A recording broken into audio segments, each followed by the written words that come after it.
Ketika kamu pertama kali belajar public speaking, apa tujuan kamu?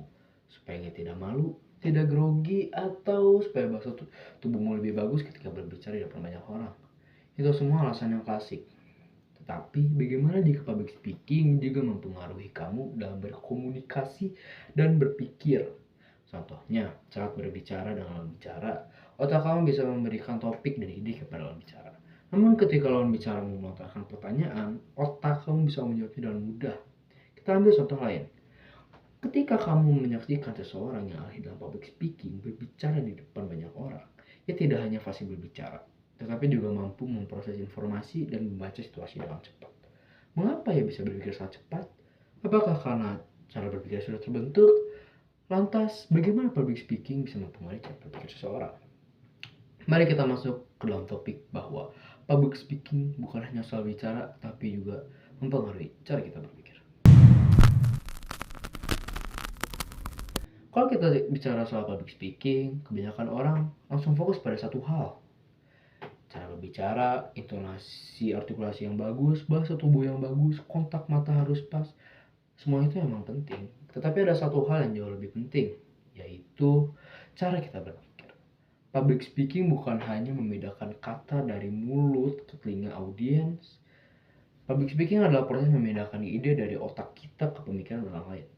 Dan untuk bisa melakukan itu, kita harus benar-benar memahami bagaimana otak kita bekerja di depan publik.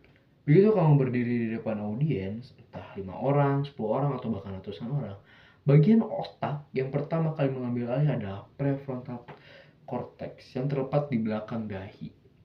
Inilah pusat kendali berpikir tingkat tinggi.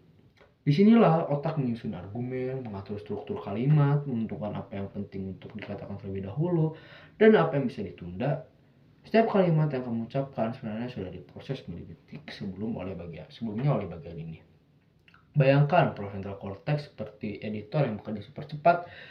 Ketika kamu akan membuka presentasi atau untuk memutuskan mulai dari cerita, mulai dari fakta, atau langsung ke poin utama. Ketika audiens terlihat bingung, otakmu menilai boleh disederhanakan atau lanjut saja.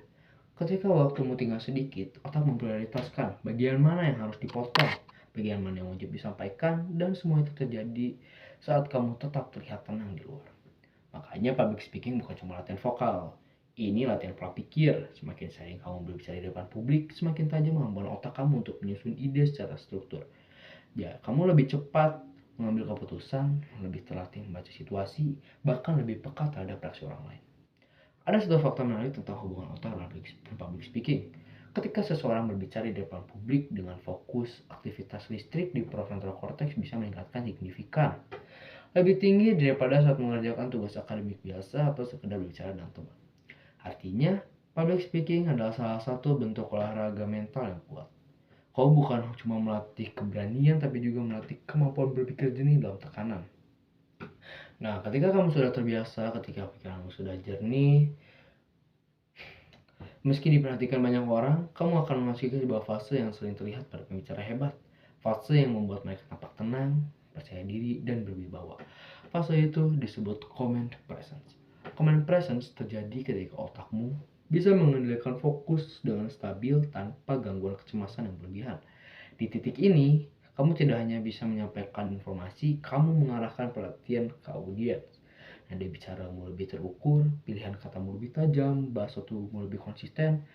Audiens merasa bahwa kamu tahu apa yang kamu lakukan dan mereka mempercayaimu. Yang menarik, fase ini tidak muncul karena bakat, dia muncul ketika otak sudah terbiasa melakukan dua hal bersamaan. Berbicara dan berpikir secara efektif. Ketika struktur mentalmu sudah terbentuk, ketika kamu sudah mampu memproses informasi secara real time sambil menjaga hubungan emosional dengan audiens. Jadi jika ada orang yang bilang, aku gak bisa public speaking, aku gak jago ngomong. Sebenarnya masalahnya bukan di mulut, masalahnya ada di pola pikir yang belum terlatih. Public speaking bukan tentang memiliki suara paling lantang atau bahasa tubuh paling dramatis.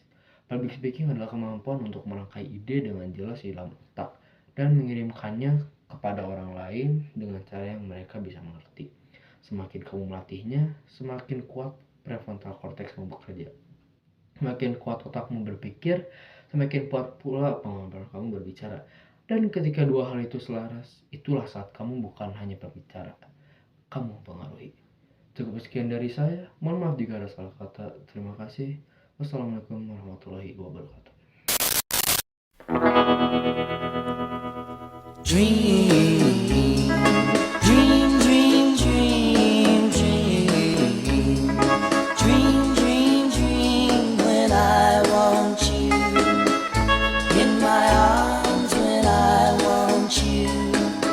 And all your charms whenever I want you. All I have to do is dream.